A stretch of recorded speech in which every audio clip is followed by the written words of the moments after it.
पर्यावरण एवं पारिस्थितिकी पढ़ते समय एक शब्द आपने सुना होगा, खाद्य श्रृंखला। खाद्य श्रृंखला पर्यावरण का एक महत्वपूर्ण कंसेप्ट है जिसमें हर एक पोषण स्तर अपने आप में अलग अस्तित्व रखता है, अपने आप में अलग महत्व रखता है, क्योंकि हर एक पोषण स्तर दूसरे पोषण स्तर के लिए अस्तित्व का काम करता है। ऐसे में हर पोषण स्तर में पाए जाने वाले जीव भी महत्वपूर्ण हैं और इन्हीं जीवों में से एक है हाथी। हालिया एक रिपोर्ट जारी की गई है जो एलिफेंट सेंसस पर आधारित है, यानी वर्ष 2021 से 2025 के बीच हाथियों की गणना हुई है। हाथियों की आबादी के बारे में पता लगाया गया है, जिसमें रिपोर्ट में पूरे भारत में किस क्षेत्र में हाथी की आबादी में वृद्धि हुई है और किस क्षेत्र में गिरावट देखने को मिली है, इसके पीछे क्या कारण है, क्या वजह है और यह रिपोर्ट महत्वपूर्ण क्यों है, इस पर चर्चा की गई है।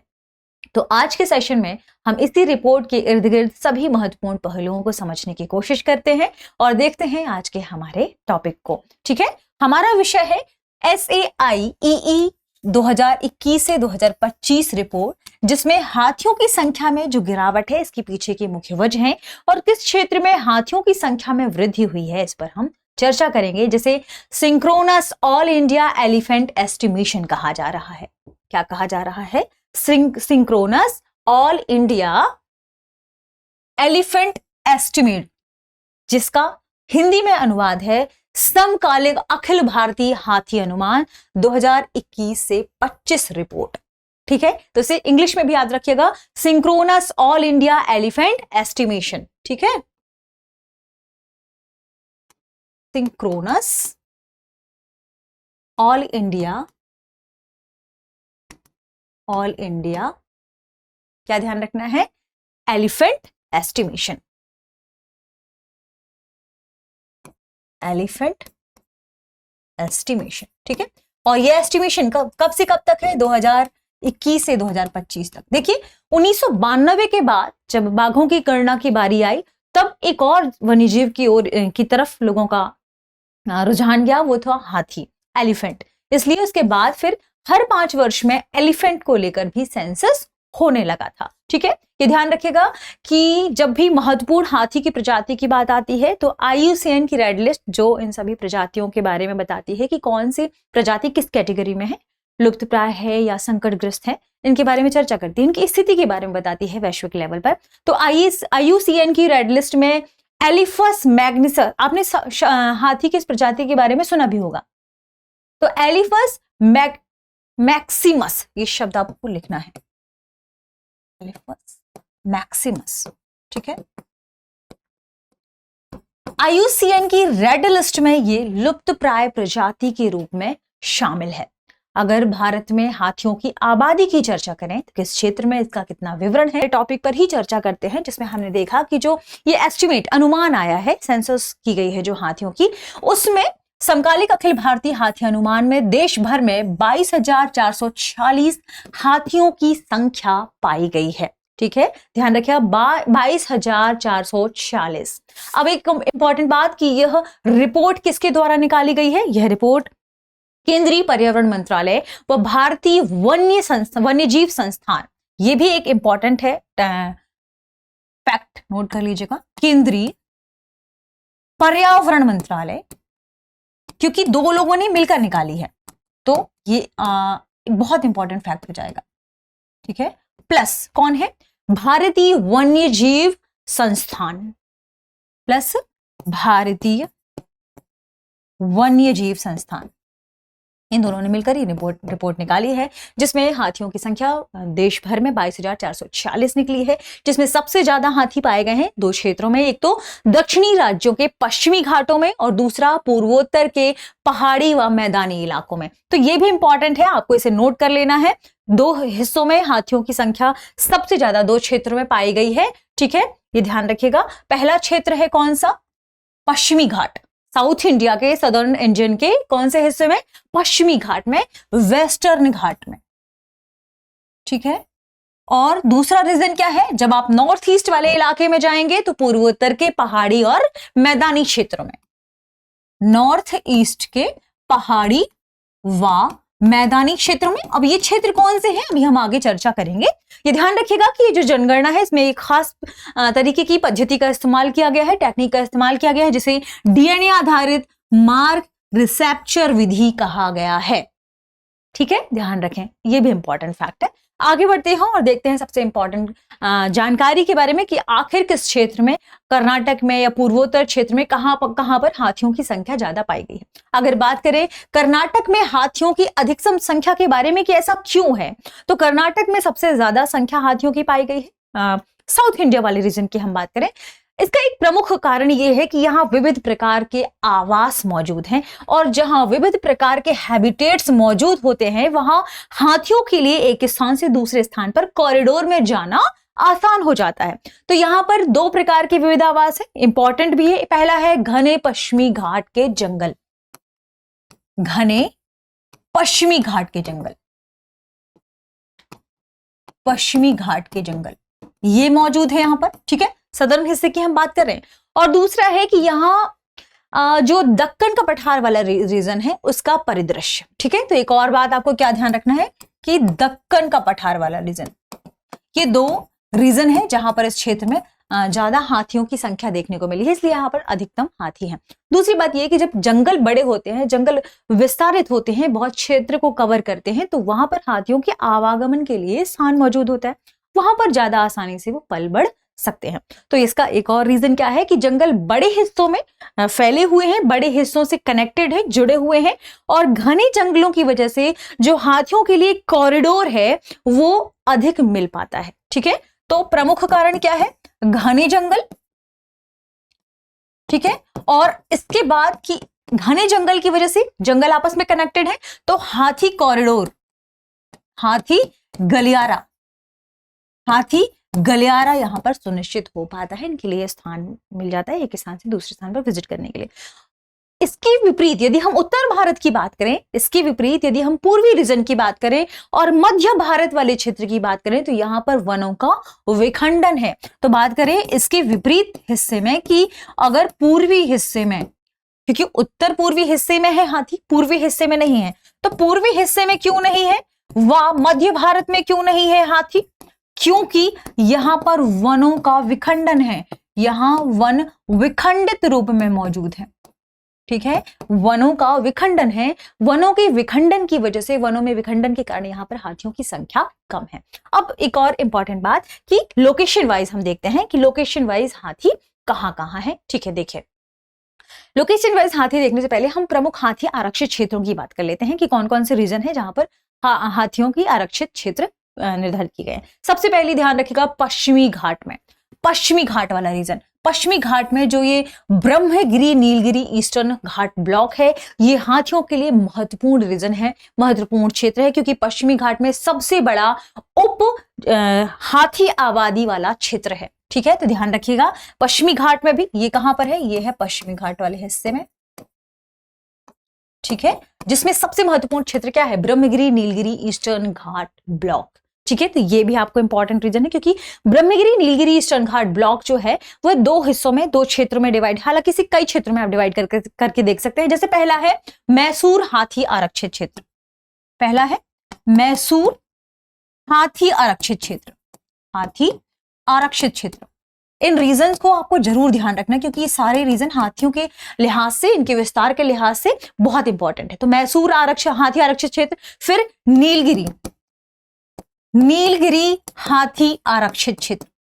ठीक है, ध्यान रखें नीलगिरी हाथी आरक्षित क्षेत्र। तीसरा वायनाड, थर्ड नंबर पर है वायनाड, वायनाड हाथी आरक्षित क्षेत्र। वायनाड के बाद ध्यान रखना है नीलांबूर, फिर कोयम्बटूर, तो 4 नंबर पर नीलांबूर, नीलांबूर हाथी आरक्षित क्षेत्र। ठीक है, 5वें नंबर पर आपको ध्यान रखना है कोयम्बटूर, कोयम्बटूर हाथी आरक्षित क्षेत्र। तो ये रीजन है जहां पर हाथी आरक्षित क्षेत्र स्थित है, और ये रीजन, ये वनाच्छादन वाले क्षेत्र बहुत ही महत्वपूर्ण हो जाते हैं वन्य जीवों संरक्षण के लिहाज से, या वन्य जीवों के संरक्षण के लिए। ठीक है, हम देखते हैं लोकेशन वाइज। तो लोकेशन वाइज क्योंकि इंपॉर्टेंट है, इतनी जो जनसंख्या है वो किस रीजन से, माफ कीजिएगा, इतनी जो हाथियों की आबादी है वो किस रीजन से आई है। ठीक है, ये इंपॉर्टेंट है। अगर हम स्टेट वाइज लैंडस्केप की बात करें तो कर्नाटका में पॉपुलेशन की 6013 है, ठीक है।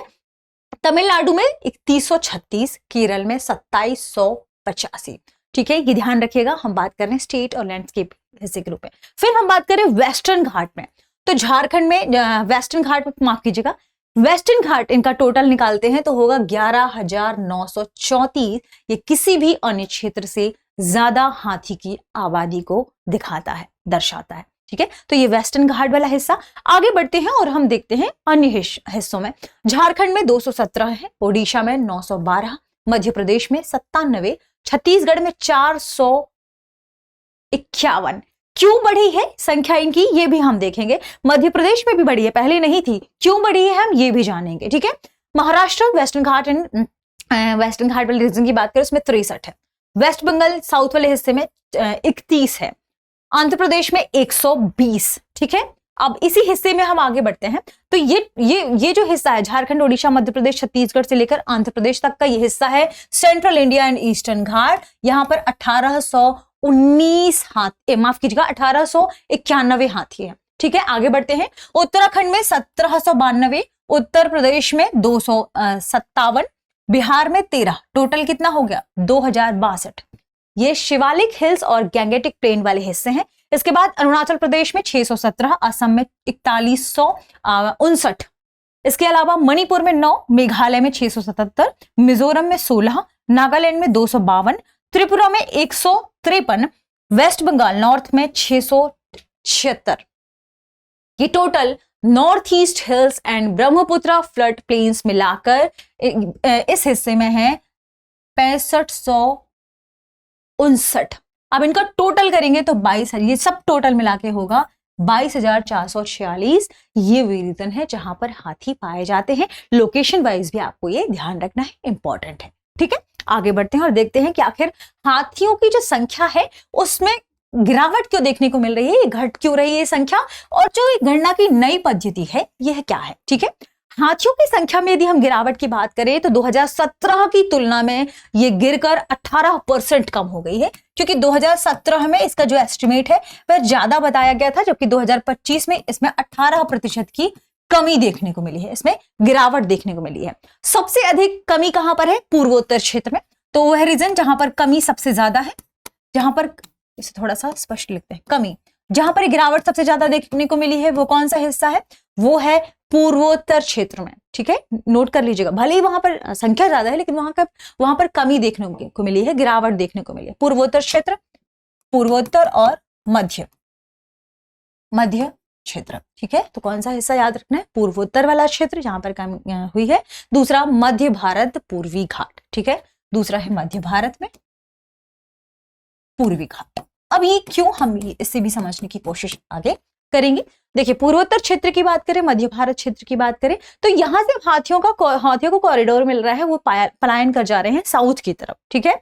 झारखंड में जो प्रतिशत है वह गिरकर, झारखंड जीएच की बात करें, यहां पर जो लगभग 68% की गिरावट, कमी देखने को मिली है हाथियों की संख्या में। और ओडिशा में यह संख्या गिरकर आ गई है 54%, गिरी है। कितनी प्रतिशत की गिरावट हुई है ओडिशा में, 54% की हाथियों की संख्या में गिरावट देखने को मिली है। कहां पर, ओडिशा में। अब सबसे इंपॉर्टेंट बात कि यह गिरावट प्रत्यक्ष तुलना योग्य क्यों नहीं है, क्योंकि इसके कई कारण हैं। प्रत्यक्ष तुलना योग्य इसलिए नहीं है कि जो अभी वर्तमान में जो गणना पद्धति अपनाई गई है डीएनए बेस्ड, वो ज्यादा वैज्ञानिक बताई जा रही है, जबकि पहले जो प्रोसेस थी, जिस पद्धति के माध्यम से विभिन्न क्षेत्रों में गणना की गई थी, वो ज्यादा वैज्ञानिक पद्धति नहीं थी। तो ऐसा अनुमान लगाया जाता है कि पहले जो हाथियों की गणना थी वो हो सकता है उसका एस्टिमेट सही नहीं रहा हो, तो इसलिए माना जा रहा है कि ये गिरावट प्रत्यक्ष तुलना योग्य नहीं है। यदि इसी पद्धति के माध्यम से पहले गणना की गई होती और अभी वर्तमान में जो गणना हुई है तब उसकी तुलना करते तो ये तुलना योग्य था, ठीक है। इस वजह से कहा जा रहा है तुलना योग्य नहीं है। सबसे इंपॉर्टेंट बात कि संरक्षण से जुड़ी हुई, हाथियों के संरक्षण से जुड़ी हुई चुनौतियां क्या है, हाथियों को कैसे संरक्षित रखा जा सकता है, कैसे इन्हें इनके लिए प्रवास रुझान क्या है, ठीक है। बात करें चुनौतियों की तो सबसे पहला जो कारण बताया जा रहा है वह है कि इनके आवास को नुकसान हुआ है। इनके आवास को नुकसान हुआ है और जो जंगल वाले क्षेत्र हैं या इनके आवास वाले क्षेत्र हैं उनमें क्षरण देखने को मिला है। ठीक है, एक कारण ये। दूसरा ये बताया जा रहा है कि लगातार जंगलों में, इनके आवास वाले क्षेत्रों में खनन गतिविधियां बढ़ी हैं और खनन गतिविधियों के बढ़ने की वजह से भी इनके आवास में नुकसान हो रहा है, इनकी संरक्षण में कमी देखने को मिल रही है, इसलिए इनकी संख्या में गिरावट आ रही है। तीसरा कारण बताया जा रहा है लगातार कि रेलगाड़ी के लिए आप क्या कर रहे हैं, लगातार पटरियों को बिछा रहे हैं, रेलगाड़ी, ठीक है, सड़क का निर्माण कर रहे हैं, नए नए रास्ते का निर्माण कर रहे हैं, सड़क हाईवेज जो निकल के सामने आती हैं। तीसरा नहर का आप लगातार निर्माण कर रहे हैं, तो कहीं ना कहीं जो जंगल वाला क्षेत्र है, फॉरेस्ट वाला क्षेत्र है, इसकी कवरेज में कमी आ रही है, क्योंकि चाहे आप रेल गाड़ी मार्ग बनाए, सड़क मार्ग बनाए, नहर बनाए या बिजली के तार खींचे, क्योंकि ये भी एक बड़ा रीजन निकल कर आया है हाथियों की गिरावट में। तो या तो इसमें या साथ में याद करें बिजली की तार, लीनियर जो जितने भी इंफ्रास्ट्रक्चर हैं, इनकी वजह से इनके कॉरिडोर में अवरुद्धता देखने को मिली है और हाथी की संख्या में गिरावट है। आवास न मिल पाने की वजह से, पर्याप्त पर्यावरणीय वातावरण न मिल पाने की वजह से इनकी संख्या में कमी देखने को मिली है। और सबसे इंपॉर्टेंट पॉइंट जो देखने को मिलता है नंबर 4, वह है मानव हाथी संघर्ष। देखिए, ये इंपॉर्टेंट पॉइंट भी है और थोड़ा सा संवेदनशील पॉइंट भी है, क्योंकि लगातार देखिए, अगर आपके घर से आपको हटा दिया जाए, बाहर निकाल दिया जाए या आपके घर में कब्जा कर लिया जाए, तो आप उसके बचाव के लिए कुछ तो करेंगे।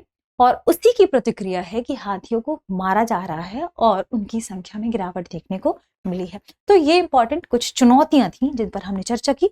बात करें इनके प्रवास रुझान की, तो इनका जो रीजन है वो उत्तर से थोड़े से नीचे वाले हिस्सों में, जैसे हमने देखा कि झारखंड में कमी आ गई है, गिरावट आई है हाथियों की संख्या में। हमने देखा कि ओडिशा में गिरावट आई है हाथियों की संख्या में, लेकिन इसकी प्रतिक्रिया क्या निकलकर सामने आई है कि छत्तीसगढ़ में हाथियों की संख्या में वृद्धि हुई है, क्योंकि झारखंड से, ओडिशा से यह हाथी पलायन करके छत्तीसगढ़ वाले रीजन में आ गए हैं। तो छत्तीसगढ़ में देखने को मिला है कि यहाँ 82.6% की वृद्धि हाथियों की संख्या में हुई है। इंपॉर्टेंट फैक्ट नोट कर लीजिएगा।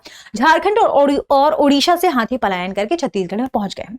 एमपी और महाराष्ट्र में भी पलायन करके पहुंचे हैं, जिसकी वजह से जो एमपी के में बांधवगढ़ की बात करें, कान्हा-किसली की बात करें, तो यहाँ पर हाथियों की संख्या में इजाफा हुआ है, इजाफा देखने को मिला है।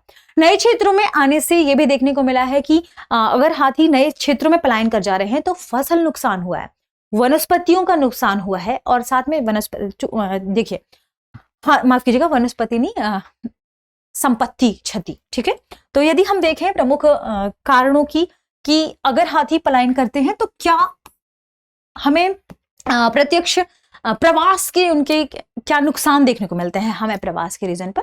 तो सबसे पहले इंपॉर्टेंट बात ध्यान रखें, संपत्ति क्षति। एक स्थान से दूसरे स्थान पर इनके पलायन करने से सबसे पहले संपत्ति क्षति, और सबसे इंपॉर्टेंट लिखिएगा फसल, इससे फसल क्षतिग्रस्त होती है, जो कि खाद्यान्न है, महत्वपूर्ण है, व्यावसायिक है, खाद्यान्न है, इसमें इंपॉर्टेंट है। ठीक है, दूसरा मानव संघर्ष बढ़ रहा है, तीसरा मानव संघर्ष। तो ये बहुत इंपॉर्टेंट फैक्ट थे जिन पर रिपोर्ट में चर्चा की गई है और रिपोर्ट में इन सभी के समाधानों की ओर भी इशारा किया गया है। ठीक है, तो आज के टॉपिक में इतना ही। देखते हैं हमारा आज का प्रश्न क्या है। प्रश्न है, निम्नलिखित में से कौन सा क्षेत्र भारत में हाथियों की सबसे बड़ी उप जनसंख्या का घर है या हाथियों की सबसे बड़ी उप आबादी का घर है। ठीक है, ये किसके अनुसार बताना है आपको, SAIEE 2021-25 के अनुसार। ठीक है, ऑप्शन ए मध्य भारत पूर्वी घाट, ऑप्शन बी पूर्वोत्तर Bharat, option C Brahmagiri Nilgiri Eastern Ghat block और ऑप्शन डी शिवालिक और गैंगेटिक मैदान। तो इस प्रश्न का सही जवाब दे कमेंट सेक्शन में। मिलते हैं अगले न्यूज में, शुक्रिया। अब एग्जाम की तैयारी को और बेहतर करने के लिए हमारे चैनल को लाइक, शेयर और सब्सक्राइब करना ना भूलें।